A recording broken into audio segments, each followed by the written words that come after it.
Arnab and অনিক চ্যানেলে আরও একবার আপনাদের স্বাগত জানাই। এই মুহূর্তে সবথেকে বড় খবর, মেহতাব সিং মেহতাব সিং কি মোহনবাগানে আসছেন? বিশ্বস্ত সূত্রের খবর, এই মুহূর্তে মেহতাব সিংয়ের সঙ্গে অনেকটাই কথাবার্তা এগিয়ে নিয়েছে মোহনবাগান ম্যানেজমেন্ট। এই মুহূর্তে তার মার্কেট ভ্যালু 2.2 কোটি টাকা।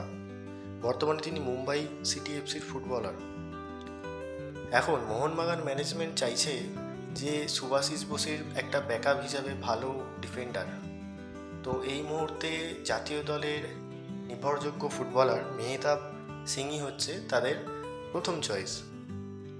এবং আমি বলতে চাই, আমরা বেশ কিছুক্ষণ আগে এই নিয়ে একটি রিলস বানিয়েছিলাম, অর্থাৎ আমাদের খবরেই আশা করি সিলমোহর পড়বে এবং মোহনবাগান ম্যানেজমেন্ট অল আউট যাচ্ছে মেহতাব সিংয়ের জন্য।